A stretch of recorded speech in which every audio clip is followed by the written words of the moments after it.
The emergence of Yahweh as one of the major deities of the ancient and modern world is a historical tale as surprising as it was accidental.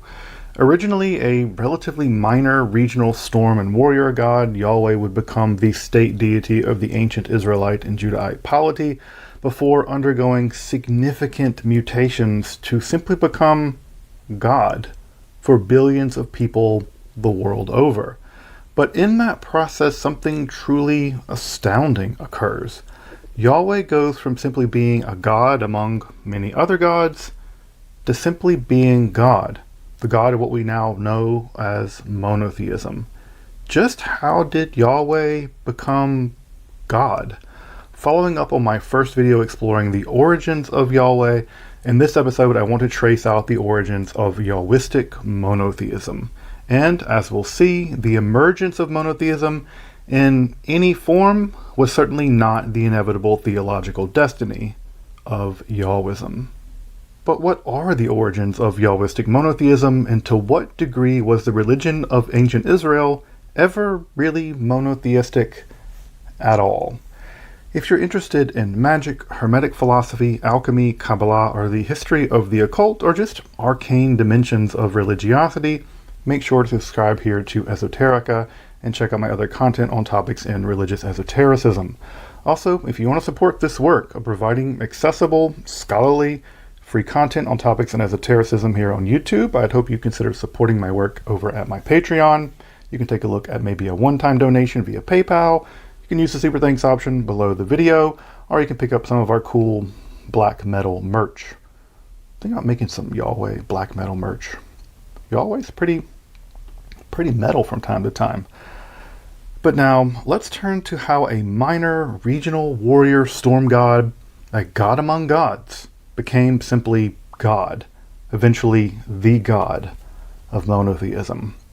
I'm Dr. Justin Sledge, and welcome to Esoterica, where we explore the arcane in history, philosophy, and religion.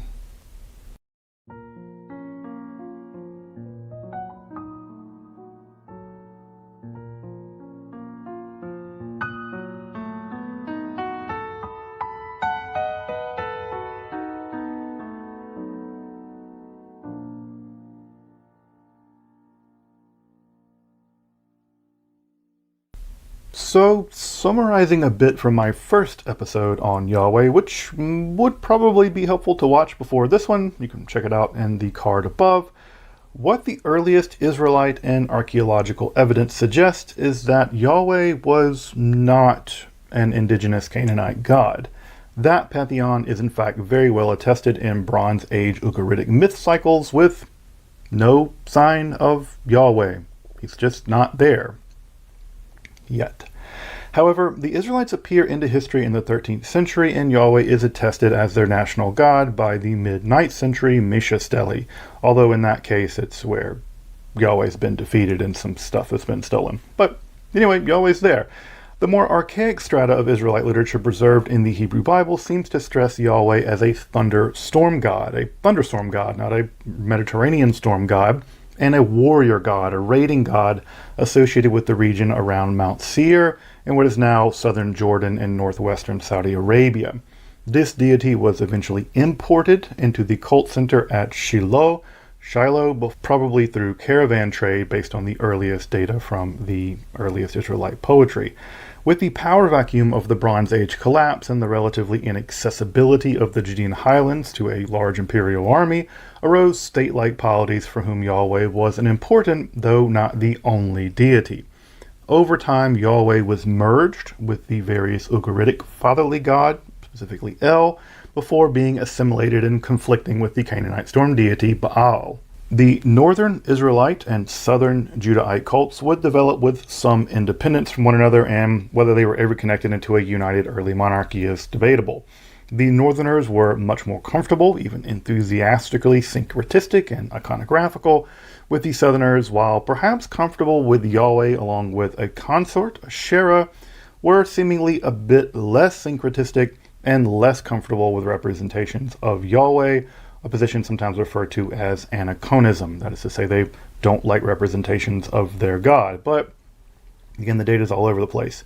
The general theological disposition of the region was probably a form of Yahwistic henotheism. That is to say, Yahweh is our God, even if other gods exist. My dad can beat up your dad.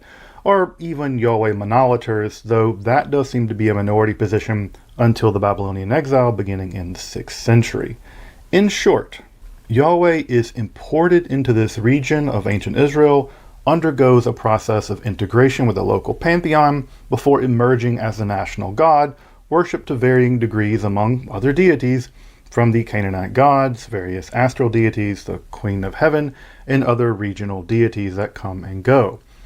How then, from this theological situation, does the trajectory towards monotheism take shape? And that's going to be a big deal of what we'll be studying in this episode. But first, what do I mean by monotheism?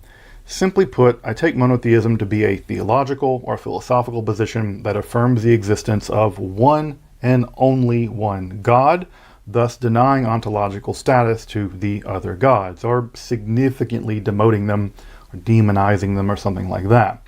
That deity is typically responsible for the creation of the world, the natural and ethical laws that govern it, and the fate of that world.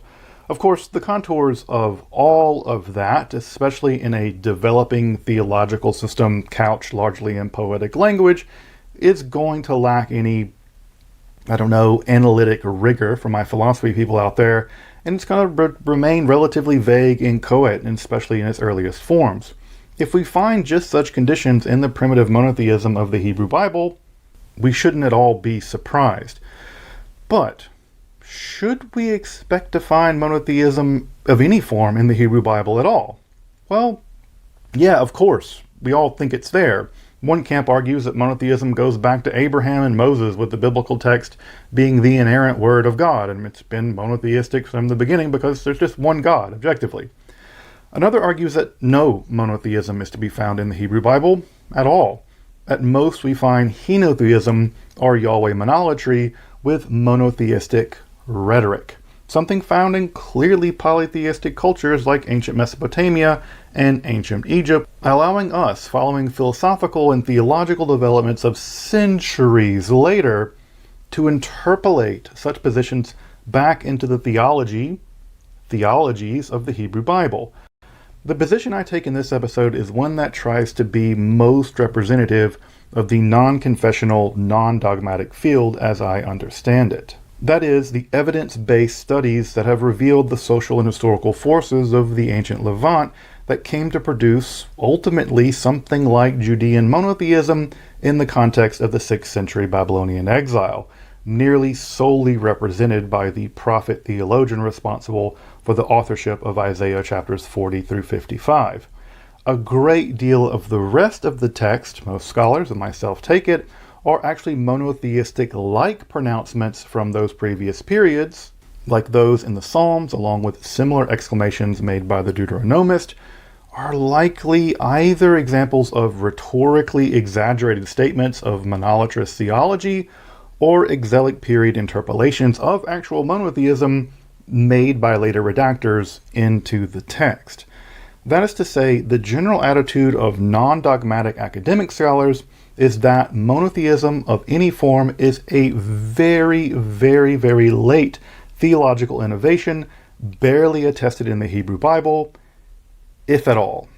And yet, Judean theology would certainly come to express a monotheism centered on Yahweh, and this episode explores the origin of that theological on-ramping and what, if any, primitive monotheism might be expressed in the Hebrew Bible. So, let's go make a lot of people twice as angry as it should probably make them think twice. At least twice. Now, while it might sound odd, the first thing worth pointing out is that the ancient Canaanites never really had a huge profusion of deities to begin with. Unlike other nearby regions, the Canaanite pantheon was always rather small. It basically consisted of one regal divine family, and a relatively small family at that. Thus, insofar as monotheism was going to be a historical whittling down of a pantheon until one god was left standing, so to speak, as opposed to some philosophical deduction of there being one and only one god, which does seem to have occurred, although much, much later, primarily in Greek speculation. That whittling down process was just numerically going to be objectively easier in Canaan rather than in Egypt or Mesopotamia.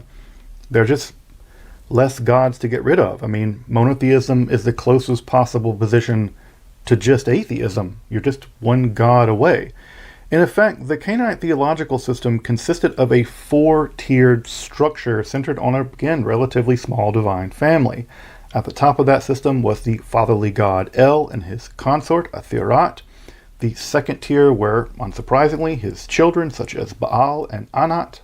Below them is a much less attested group of deities, such as the craftsman deity god Kothar Vachasis, and finally at the bottom of the system were the various semi-divine servants and the warriors. In addition to these deities, there were primordial divine forces, such as sea and death, who would eventually be tamed by the warrior god Baal in the Baal cycle. Of course, other deities are also attested, such as some astral deities or the war plague deity Resheph, but in general, the four-tiered pantheon seems to capture what the Ugaritic texts denote as the assembly or council of the gods in one complete but not totally coherent totality. What is interesting is what happens when Yahweh is introduced into that system.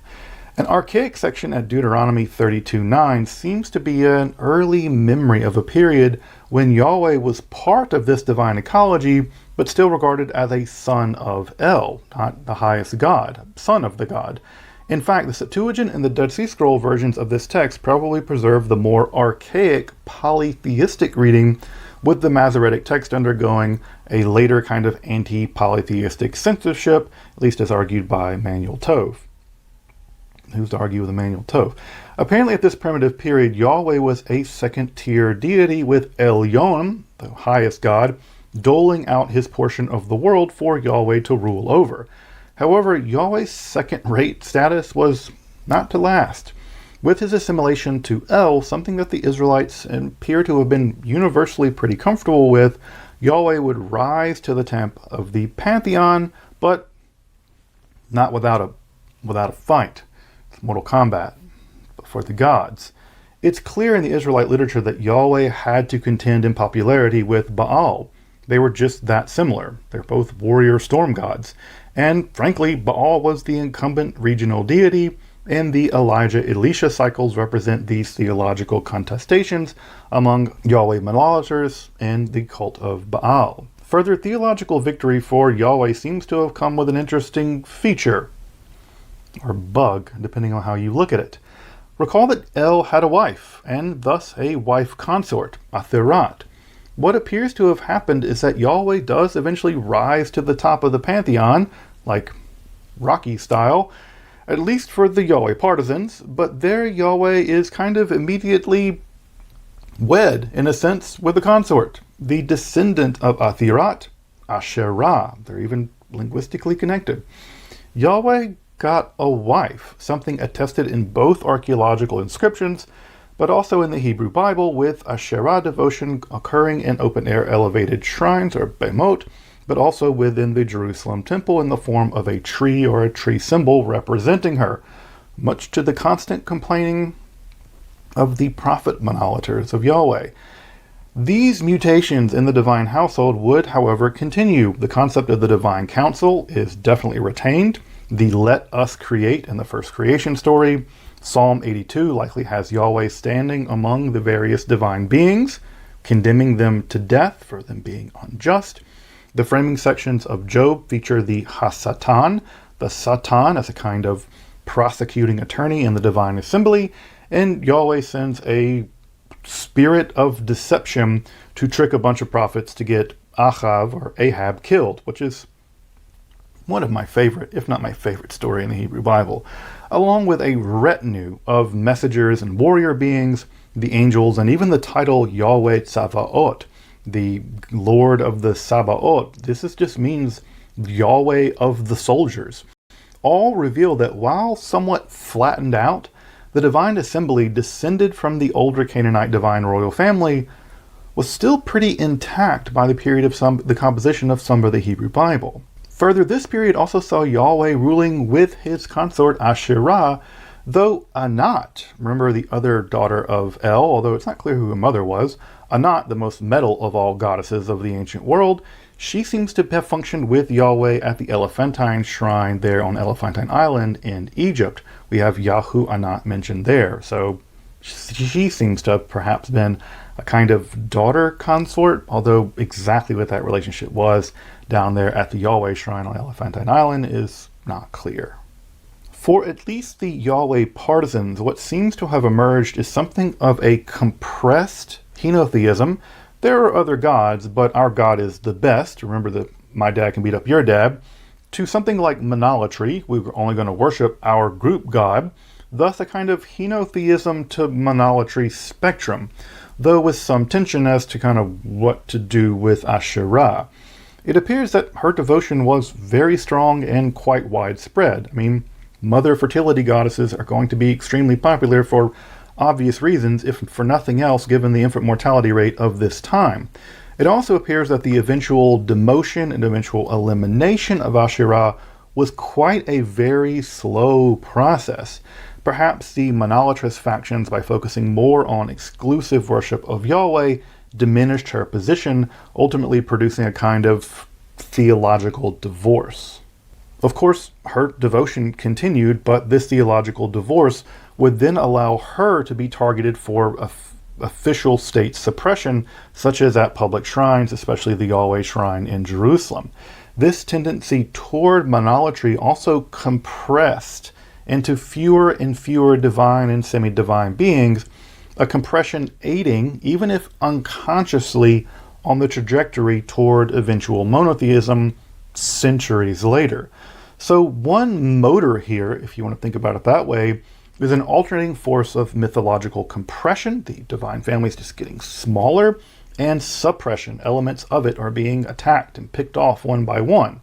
More on this kind of religious suppression, especially state-backed suppression, in a moment. However, another development in the theological landscape of the ancient world, especially in the 8th century, is also worth mentioning here. Most deities at this time were conceived of as regional, even literally dwelling in some sense in shrines specific to those regions. They were literally the houses of those gods, and they were specific to that locale. This was their turf, so to speak. It's like the Crips and the Bloods, but it's Yahweh and Baal. While these various manifestations in various regions, deities were largely taken to be regional in character, even if specific to certain shrines in those cities. So Baal Hadad and Baal Bethel might be just manifestations of Baal in those areas. However, with the great empire building of especially the Assyrians, an interesting theological shift begins to occur. While previous theologies, again, usually had regional deities fighting alongside or on behalf of their warring kings, these often local skirmishes over lands contested as belonging to that king or god. It appears that the Assyrians, however, boasting of one of the first truly professional armies in the history of the world, and using it with great brutality to create a vast empire, understood themselves as creating a unified imperial system whose central state god, especially Ashur, but to some degree Ashur assimilated with Babylonian Marduk, was increasingly conceived as a universal divine being ruling over all the lands conquered by the Assyrian army. This Assyrian royal theology of one universal imperial king and one universal imperial god, thus not only Ashur fighting alongside the Assyrian kings, but ruling over vast lands, never initially associated with Assyrian royalty or their divine geographical mandate.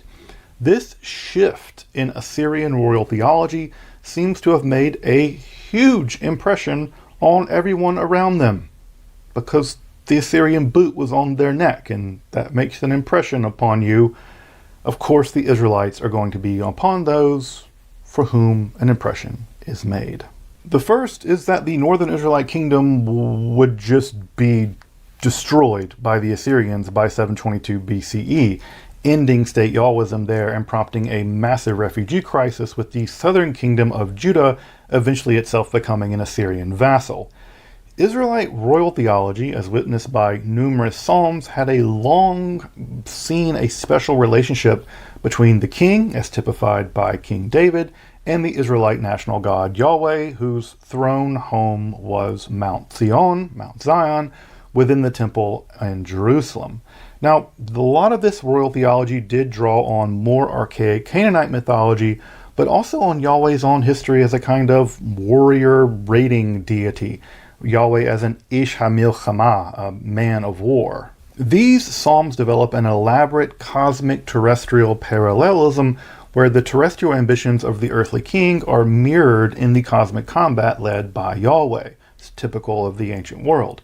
Here, kings set out against their enemies, while Yahweh is enjoined by cosmic angelic armies, or by semi-divine beings like the war and plague hypostases Dever and Resheph in Habakkuk. These are survivals, by the way, of the more archaic four-tiered divine council period, with Resheph being part of that divine council way back in Ugaritic times. This king-god parallelism even becomes mythologically conflated when the divine will rise up the king to set his hand upon the sea and his right hand upon the river. The king literally taking on a titanic scale himself, battling with the primal forces of watery chaos, the Mediterranean and the Tigris and Euphrates. Indeed, these mythological exaggerations for the once and future Israelite king, they become the foundation for later messianic hopes and aspirations. This is rhetorical strategy made into theology, evolving into theology. It's very similar to the mechanisms that are going to ultimately produce monotheism. But with the imperial theological innovations of the Assyrians, with their universalizing god Ashur, the Israelites could continue to expand the mythological power of their god. That path had been blazed by the Assyrians. The Assyrian theologians perhaps first conceived of a universal god, still a god again among other gods, but a real badass god, but now free of regional or shrine parochialism. However, it wouldn't be a powerful empire that would make good on that universality. It would be a kingdom sitting in the ashes of exile that would effectuate monotheism, it seems. It's difficult to overstate just how fearsome the Assyrian Empire was. And despite a northern coalition joined by the Kingdom of Israel, the entire region would fall under the Syrian domination by 722. For his part, the southern Judean king Ahaz, wishing to basically be rid of his northern enemies, including his northern enemies Israel, and perhaps seeing the writing on the wall, there's no stopping the Assyrian army, Ahaz became a willing vassal of the Assyrian Tiglath-Pileser, all despite theological arguments to do the contrary by his court prophet. You may know him as Isaiah. Now, his son, Ahaz's son, Hezekiah, seems to have fallen a very different track, perhaps based on both the political realities of the time on the ground, but also, I suspect, out of his own theological convictions.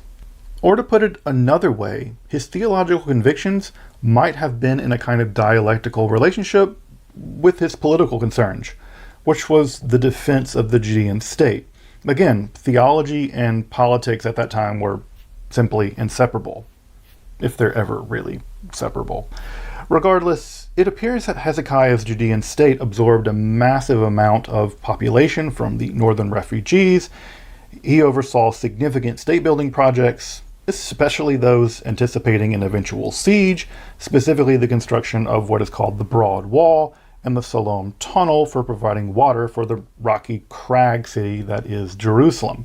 That tunnel, by the way, is still accessible, still gets water in it, and you can splash around in there if you like. We're also told of specific religious measures that Hezekiah took, perhaps at the behest of Yahweh partisans or Yahweh monolators, to destroy Yahweh shrines and to further centralize Yahweh worship in the Jerusalem temple. Such centralization had the dual effect of further unifying the political and theological registers of Judean society, and also, again, for providing a theological center in the eventuality of a siege that was coming. It was always in the cards. Now, biblical minimalists and maximalists debate about the exact nature and extent of these so-called reforms, or Inquisition if you're a non-Yahwist, and little extra-biblical archaeology is forthcoming on the matter, though some scholars do point to an increasing anachronism in the seals or bullae of the period, but this could just be part of a shift from Assyrian influence to Egyptian cultural influence as the rebellion brewed. Now, Hezekiah was correct, and the siege did eventually come, mostly because the western region of the Assyrian Empire revolted under Egyptian encouragement. Sennacherib's early 8th century campaign in the Levant would see city after city fall. He impaled everyone in his path. The battle and fall of Lachish would prove to be made into art in his palace, providing us our best glimpse into the siege warfare of the time. And I have to say, there's something chilling about taking a stroll up the still existing siege ramp left by the Assyrians up to the walls of that city. Eventually, Sennacherib laid siege, or at least subjected Jerusalem to a kind of blockade of some kind, and biblical records have it that Hezekiah sought purely theological relief from the situation, with the Assyrian forces being tossed back after an angelic slaughter, and Hezekiah paying 300 talents of silver and 30 talents of gold to the Assyrians, stripping even the temple of gold and silver to pay the price. The Assyrians, for their part, record that after having Hezekiah pinned up like a bird in a cage, a higher payment of tribute was paid to the Assyrians, declaring that the terrifying splendor of the army brought the matter all to a swift conclusion. Now, I suspect that the truth probably splits the difference of these narratives. Hezekiah did pay hefty tribute to avoid a nightmare of a siege, and Sennacherib was probably happy to avoid an assault on a basically well-stocked, walled mountain fortress, which also now had a semi-secret underground supply of water, especially with the Egyptians at his back. Judea remained a vassal, something that the biblical narratives just happily don't mention. They really like to preserve Hezekiah, but they remained a vassal. Jerusalem, however, was at least saved, and it's very difficult to imagine, again, given the unity of politics and religion at this time, that such a miracle, I mean, it's literally described by the Judeans as an angelic army routing the terrestrial forces of the Assyrian army, that the religious measures that strengthen Yahweh worship at this time, clearly at the expense of other deities, that all must have paid off. It must have been the case that the Yahweh monolators were like, told you so. Now, this victory must have been a positive boon for the Yahweh partisans, and perhaps they enjoyed, throughout the reign of Hezekiah, increased state-backed popularity through this time. And I don't think anyone can deny military victories, especially surprising military reverses, they put wind in the sails of theological visions. However, while a theological siege mentality might have worked well for a siege, it wasn't really going to function for the general prosperity of the regime in general. And it appears that incorporating elements of astral worship in deference of their position as Assyrian vassals, but also having a more theologically ecumenical position with non-Yahweh worship in the Jerusalem temple and beyond at the Beimot, was just much more likely to solicit wider popular support for the regime, supporting the booming olive oil trade in the region, and appeasing their Assyrian overlords. And the longest reigning Judean monarch and son of Hezekiah, Manasseh, did just those things. And it's best to consider that the Yahweh partisans, while again still not monotheists as we would recognize them, if at all, were likely thought of as extremist iconoclasts by the general population, for whom Asherah and other gods were very popular, and the nation around them. Their glee in smashing ancient popular cult sites might have inspired the same horror that we experience when the Taliban destroys those great Buddha statues, or Daesh or ISIS destroys all kinds of sites in the ancient Near East that they deemed idolatrous. The literature that has come down to us in the biblical text only tells one story, edited from the position of those Yahweh partisans and later Yahweh partisans editing their ideas into the text, and even Yahweh's triumphalism but there's still good reason to think that such positions weren't popular, much less representative of the religious sentiments of the general population.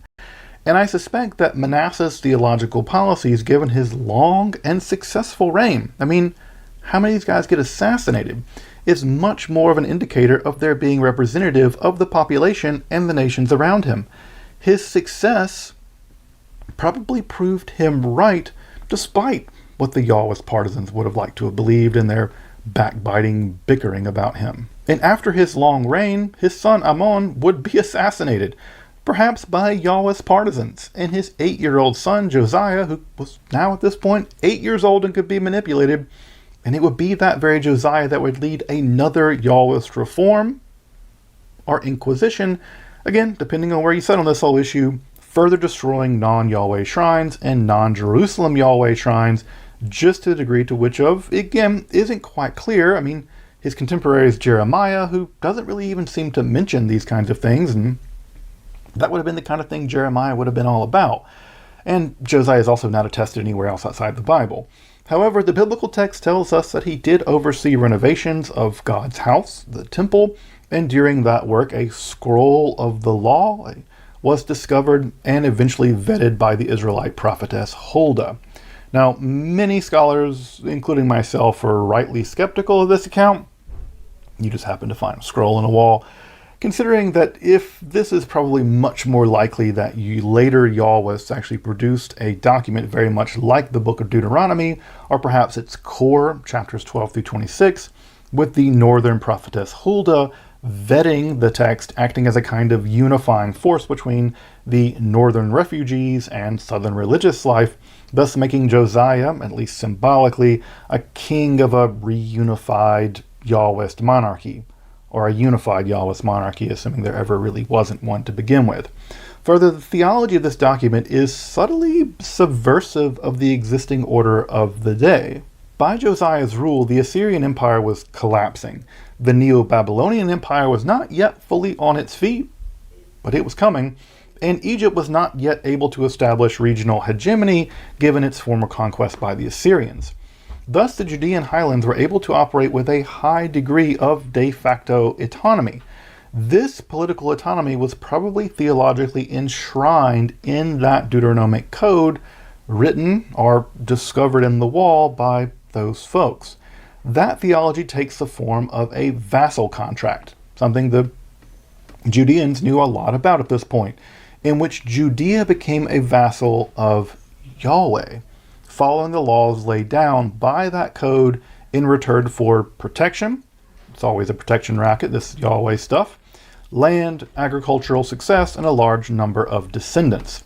This is a fascinating document because it represents a kind of theological anarchism, a long tradition, frankly, in Israelite literature, in which the Israelites, or Judeans with this case, would only ultimately answer to Yahweh and not some other earthly power. However, the priesthood and the king would act as intermediaries in this vassal contract. But what if that king and that priesthood, with its temple, were destroyed by, say, a rampaging Neo-Babylonian army? What happens if the vassal contract now is simply between Israel and Yahweh?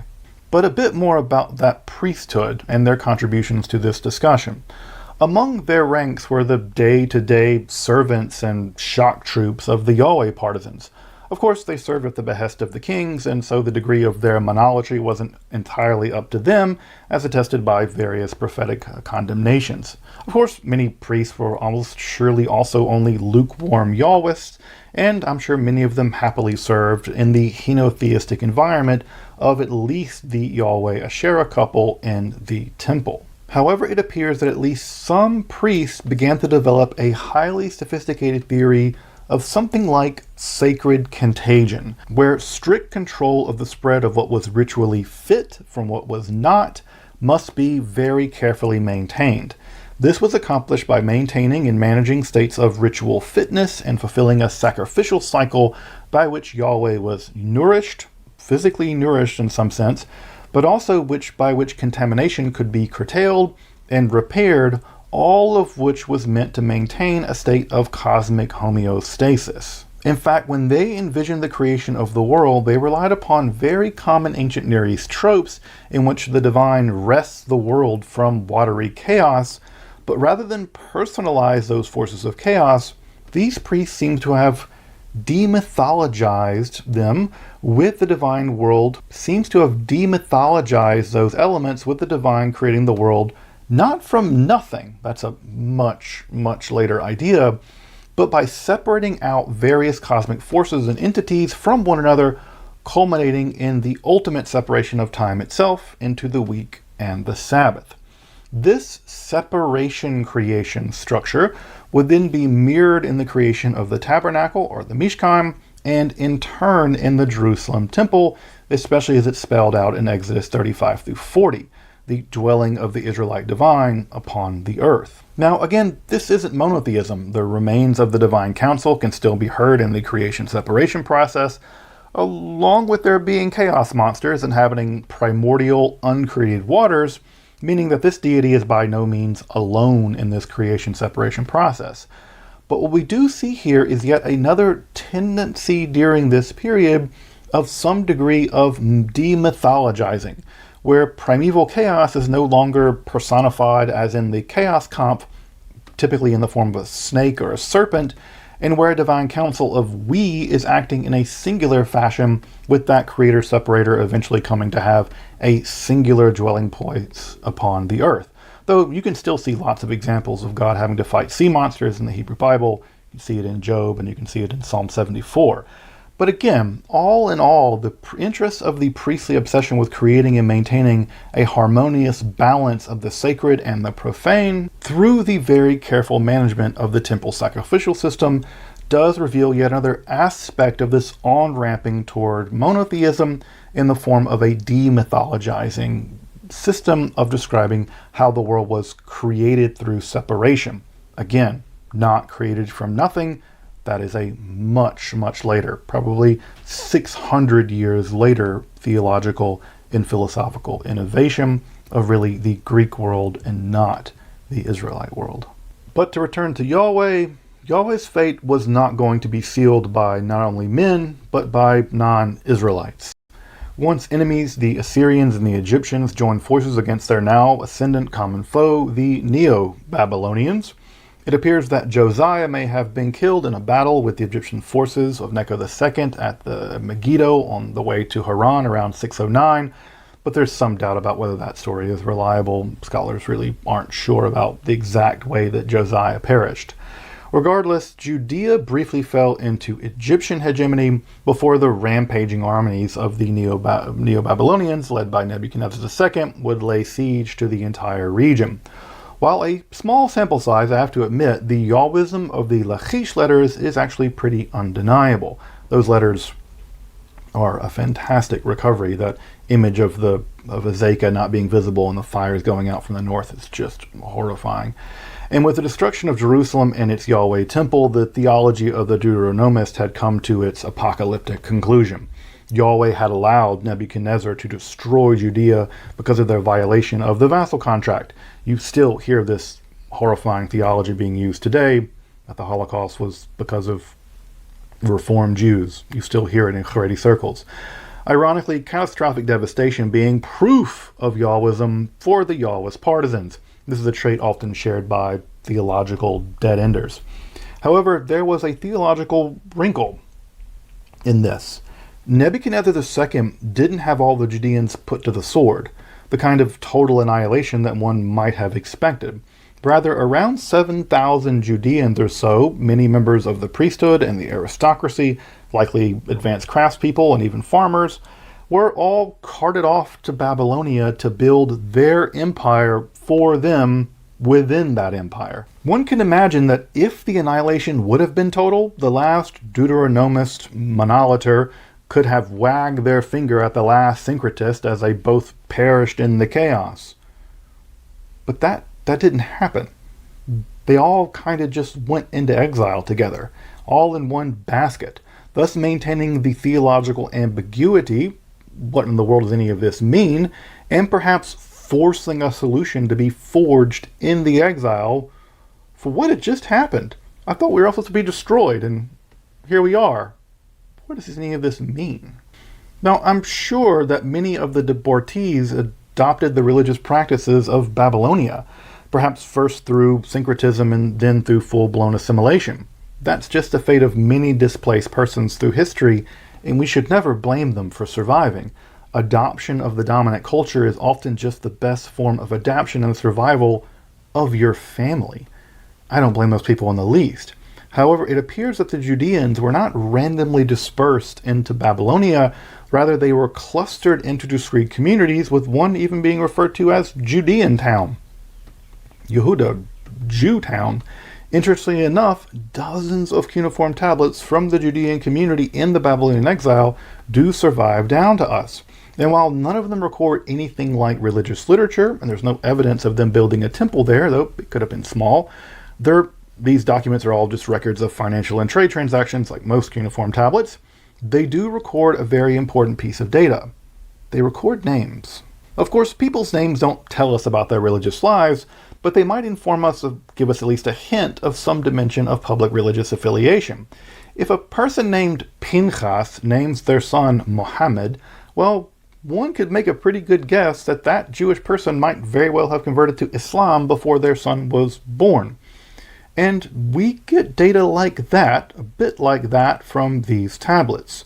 So what does that data reveal?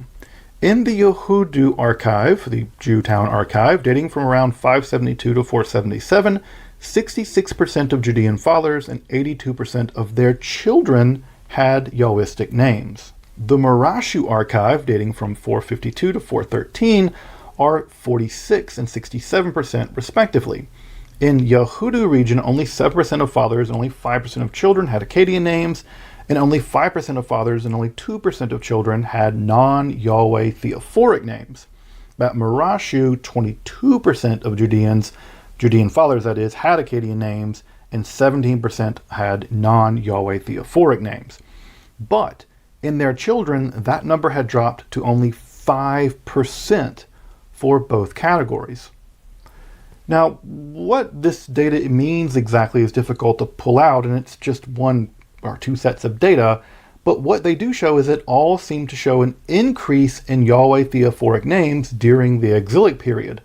One could conclude that rather than assimilation into the first generation of the exile, more Yahweh theophoric names might represent an increase of exilic Yahweh partisanship. And that outcome wouldn't be surprising in a community struggling to recreate itself in a foreign land as a community.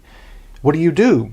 You simply double down on what you think make you, theologically especially and otherwise. However, we also see Judeans using seals that make use of non-Yahwistic imagery. Further, marriage documents between Judeans and Babylonians do summon Babylonian gods to punish those who violate those agreements, and no other gods are invoked in those documents, including Yahweh. Yahweh is just not mentioned in those marriage documents. Though I have to say, in the documents I consulted at least, it was always a Judean woman being wed to a Babylonian husband, and I'm not sure if inverse documents are known to exist, where a Judean man married a Babylonian woman. One might expect to see Yahweh in those documents. I'm just not sure if any of those survive. Also, these documents include being stabbed with an iron dagger if you break the agreement. So, jeez. Now, Smith has also pointed out to a shift in the late pre-exilic period, and obviously exilic period, where the tightly controlled familial units and the land that they are attached to as a central unit of social selection has begun to break down under social, economic, and perhaps even theological collapse, and, well, a region racked by constant social instability, often at an apocalyptic scope brought on by vast imperial armies. In this every man for himself nightmare, the literal lands upon which those very familial bonds were set are now stripped out from underneath them by empires. The family is no longer the fundamental unit of society. That's no longer tenable. The elderly grandparents were no longer just fonts of wisdom worthy of respect. You rise for them as they entered into a room or the city of the gates of a city. Those old people were just a liability. In this period of social chaos, independent men capable of immediate brutality may well have risen to the very top of the previous social system where other things like class origin mattered. Now, if you could cut your way to the top, you could be at the top.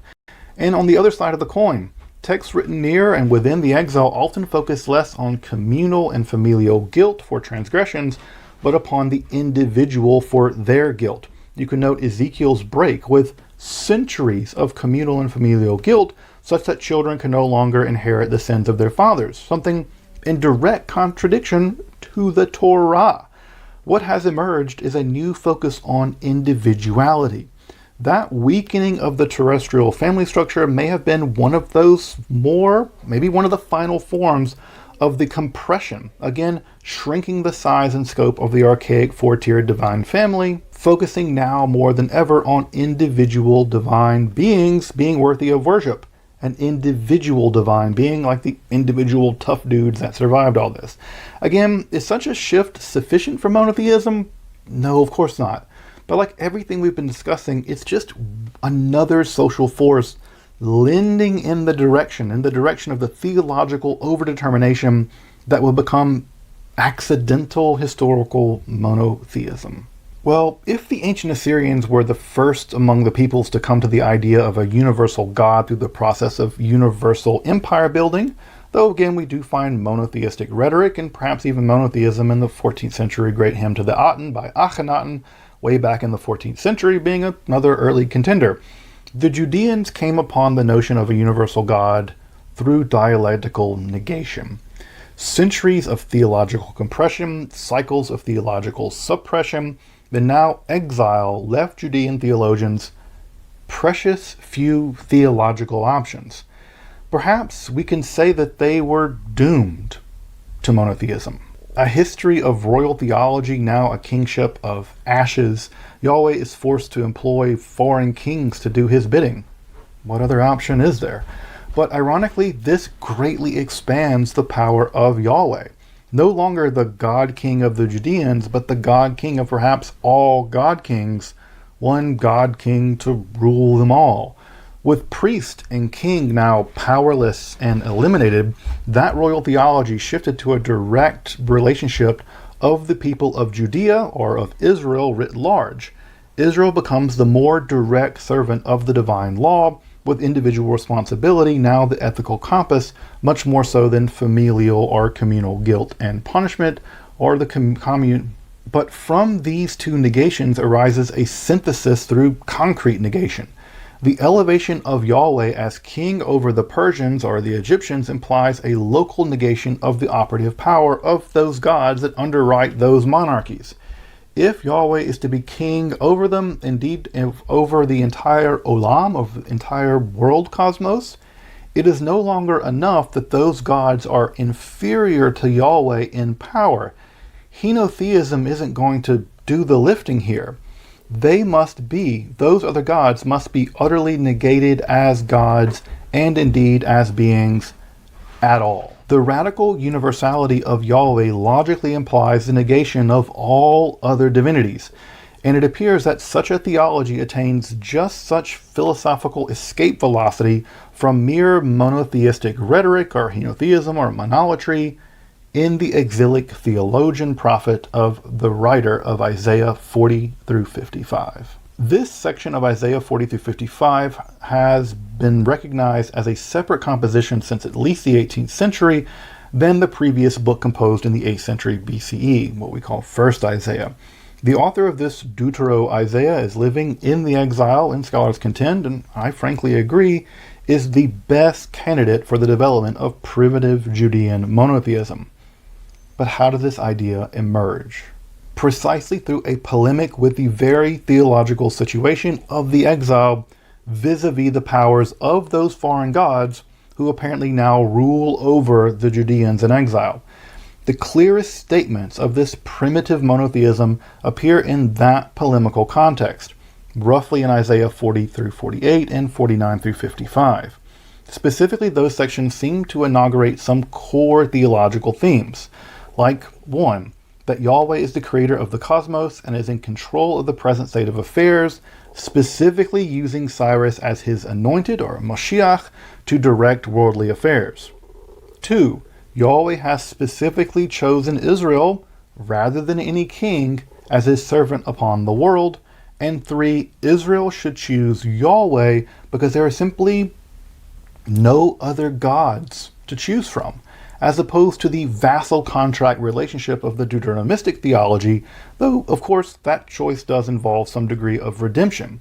Here it's a logical deduction. There are just no other gods but Yahweh. Pick Yahweh, not pick Yahweh because you get stuff. This positive theology, however, is built upon a larger religious polemic, a negation of what is around them. That polemic and the rhetorical and theological inversions that come along with it are aimed at a comparison of the aniconic Yahweh with the created idols of Marduk and Nabu. Recall that the Assyrians had assimilated Marduk to Ashur in their theological universalizing project. Now, however, with Babylonian Marduk, the ascendant deity in the regional world, and in some sense the best candidate for the greatest god of that time. Well, you come at the king, you best not miss. But in this polemic, and through powerful rhetorical negation, 2nd Isaiah increasingly negates themselves into a universal monotheism. As Smith points out so well, Yahweh is a God who creates the world and crafts human beings, while Marduk is the creation of hands, the craft work of human beings. Idol makers are afraid, while Israel is commanded not to fear. Israel's made the witness of Yahweh, while the idols, they have eyes, but they can't see anything. Israel is said to know that Yahweh is God alone, whereas the idol makers know only their own handiwork. Like, you know you made that. That's not a god. Yahweh is glorified through Israel, while the idols are bedecked in mere human conceptions of beauty. The forest praised Yahweh, but its dead wood is only fit for idols, the same wood discarded and burned. The craft person declares that wood and stone are gods, but Yahweh declares that Israel is their servant. The idols are mute and cannot declare their choice of worldly servants. The immobile statues of Marduk and Nabu must be carried by beasts and humans, while Yahweh carries Israel and the world over, moving even King Cyrus by his command. In effect, the deeper the polemical attack upon the Babylonian gods, there is an inverse logical rejoinder for the very ontological status of Yahweh. The negation of the great gods of this time leaves little logical choice for the Judean theologian. The negation of their theological powerlessness and exile, the negation of the negation, must result, I think, in monotheism, not so much so because of the theologian's fancy or because their desire to be monotheists, but really because their options have simply all run out. Monotheism wasn't a theological choice born out of triumph or dramatic revelation, but a theological dead end born out of defeat, exile, and centuries of historical accidents. Indeed, I'd argue that 2nd Isaiah is driven in this logic further than most monotheisms are willing to go. The writer has Yahweh declare at 45:8 that Yotzer or uvrei choshech oso shalom uvrei ra, ani Yahweh ose kol eila. I form the light and the darkness. I create the good and the evil. I, Yahweh, do all these things.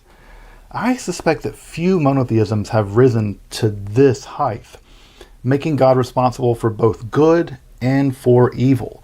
And indeed, most so-called monotheisms recoil in theological horror that God has even the capacity to create evil, thus making evil the result of some other demigod like the devil or Satan or Iblis or whatever, human failure, some kind of great fall in the Garden of Eden, or philosophical negation incapable of being created as such, the idea of Augustine that evil is simply negation. Even later rabbinical Judaism, the direct inheritors of this theological tradition, were so uncomfortable with this verse that they altered it before putting it into the prayer book. Yotzer or uvrei choshech, oseh shalom uvrei hakol, forming light and dark, making peace, and everything, rather than just saying it. Evil, Ra. In this sense, Isaiah 45:8 may well be the pinnacle of pure monotheism, a monotheism so pure that it terrified future theologians, having to betray it for philosophical negation or eschatological bitheism, with an inverse god of evil ultimately destroyed at the end of the world as a means of monotheistic saving face. Regardless, the Persian Cyrus would prove to be the first and only effective Moshiach, or Messiah, in Judean history. The Judeans were allowed to repatriate their homeland, masses of temple artifacts were returned, and some section of the population did opt to return to Judea to rebuild things there. Many did not, however, preferring an apparently comfortable life in the Persian Empire. I mean, those cuneiform documents show a flourishing world there. Perhaps it was the remnants of the older priestly conservative class desiring to inaugurate the Deuteronomistic temple theology that returned, or perhaps even syncretists that wanted to go back to the old ways. One could imagine the nascent monotheists, if they existed at this point, frankly being content to worship Yahweh anywhere, a central temple being more of an accessory to religious piety than a necessity. Indeed, non-Jerusalem Yahweh shrines would continue to exist well into the Hellenistic period. However, intermarriage and likely theological syncretism seems to have persisted through this period, and it's not even clear that the population has a sense of how to be religiously Judean, whatever that meant. In fact, I think that they are inventing Judaism during this period, with readings of the Law of Moses seeming a rather novel innovation at the time, rather than some time-honored tradition among the population. I suspect that most things we think of as Judaism were pioneered during this period and not to be found in the Israelite period. And while there does seem to be a return to the Deuteronomistic theology and the priestly sacrificial cycle by the theological conservatives, though like all conservatives, I'm sure they were just innovating the entire time, all the while pretending this is the way that it's always been done, another more radical theology was also emerging at this time. Perhaps born out of the theological negation that flickered into existence as exilic Judean monotheism, perhaps under the influence of the Zoroastrian religion, and then a whole new heap of social turmoil, a new mode of Judean religion was appearing at the same time. It was a religious mode marked by an interest in cosmogony, events in the primordial past, what is called ex eventu prophecy, couched in highly symbolic and polysemic language, a deep expressed anxiety about oppression and tribulation, eschatological upheavals, the judgment and eventual fate of the righteous and the wicked, and maybe some other world, journeys to those other worlds, a sense of dualism between good and evil, the intervention into history by a kind of Messiah savior figure, and then anti-Messiah characters, the structures of the heavens and the hells that they had developed, the hidden role of angels and demons in worldly affairs, a profusion of angels and demons not found in Israelite religion, in a generally divinely deterministic outlook. Things might be bad, but God's in control, all of which were pseudo-anonymous and alleged ancient authorship, and most importantly, what gives this genre, this mode of religiosity, its name, the revealing, the apocalypsis, from the Greek meaning to reveal or to uncover. All of this to a human agent, often through an angelic emissary. Jewish apocalypticism was beginning to roar into existence within the crucible of monotheism, out of which the theological particularism of Yahweh himself would be negated as so much dross, leaving behind the universal God the world has inherited, for better and for worse. The next episode, in what has apparently become a series on Yahweh, not sure how that happened, is going to explore Yahweh as Yahweh is transformed in that period of apocalyptic transformation, the Yahweh of the apocalypse. For more on this subject, if you're interested in Yahweh and the history and development of monotheism, I'd really recommend you check out my reading list, and those are basically my sources for this episode over in the description for this video. So if you want to get into this literature from a academic and non-dogmatic point of view, I'll point you in the direction of some fantastic texts. And I hope you, again, as much as you might be outraged or curious, I hope you would dump that energy not into arguing with me on the internet, because you're not arguing with me, you're just arguing with all the scholars that I read and report back on. I hope you engage with those scholars. I'm just some guy. I'm just reporting to you their scholarship and a little bit of my own ideas. Go check out their scholarship and argue with them. Send them angry emails, not me. But until next time, I'm Dr. Justin Sledge, and thank you for watching Esoterica, where we explore the arcane in history, philosophy, and religion.